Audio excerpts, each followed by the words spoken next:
को पैसा बचता नहीं है आपका?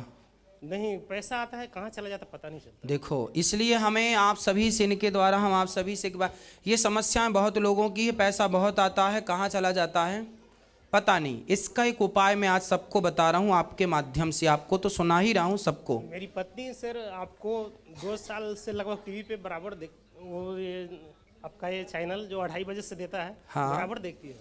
अब सुनिए उपाय, और उन्होंने यहाँ तक पहुँचाने में उन्हीं का हाथ है। आप सभी पुरुषों को अब एक अपनी छोटी सी डायरी बनानी चाहिए। डायरी नहीं तो फिर मोबाइल पर ही। जी।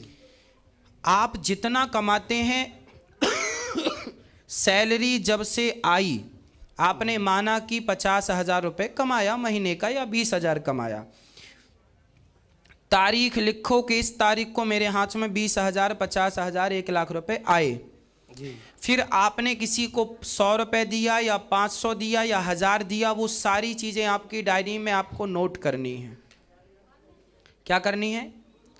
नोट करनी है। नोट करनी है कि आपने कितने रुपए का कौन सा सामान, तेल साबुन भी खरीदा तो कितने रुपए का खरीदा, आपने बिजली का बिल दिया तो कितना दिया, पानी का भुगतान किया तो कितने का किया, इत्यादि सारे खर्चे आपको डायरी पर लिखने हैं। जी। और फिर उसको आखिरी महीने की आखिरी तारीख के पहले उसको पूरा एक बार देखना है, टोटल करना है कि कितना आया और कितना गया, और जो गया क्या उसमें से आपने कुछ पैसा बचा सकते थे क्या कुछ खर्चे आप रोक सकते थे क्या? यदि रोक सकते थे तो वो खर्चे रोक लीजिएगा और वो पैसा बचाना स्टार्ट कीजिएगा। हम भारत के लोग ना लापरवाह होते हैं। हम पैसा आता है तो आते को तो देखते हैं, पर जाने का हिसाब नहीं रखते हैं। आने का तो हिसाब है कि 20,000 आया, 50,000 आया, 1,00,000 आया, पर जाने का कोई हिसाब। एक व्यक्ति को 2 लाख दे दिए, वो बोला कि 2-4 दिन दे देंगे, वो 3 साल हो गया देते रह गया। आज के ज़माने में किसी को पैसा नहीं देने का तो फिर इस विश्वास से कि अब अपने को मिलेगा नहीं, पहले ही लिख लो अपनी खोपड़ी में, मिलने का नहीं। इससे क्या हमको समाधान आप बताएं? अब हम बता रहे हैं समाधान। आगे से कसम खा लो किसी को पैसा नहीं देना है। बिल्कुल। ठीक है? कोई ज़रूरतमंद हो तो आप मदद कर सकते हैं।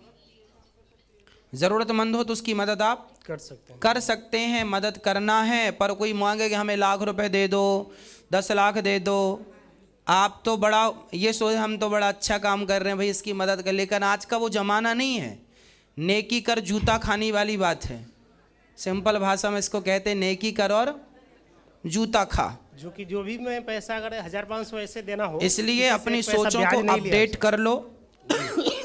शास्त्र कभी आपको ये नहीं कहता कि आप दया के नाम पर परेशान हो जाएं या पिस जाएं या आपका सत्यानाश हो जाए।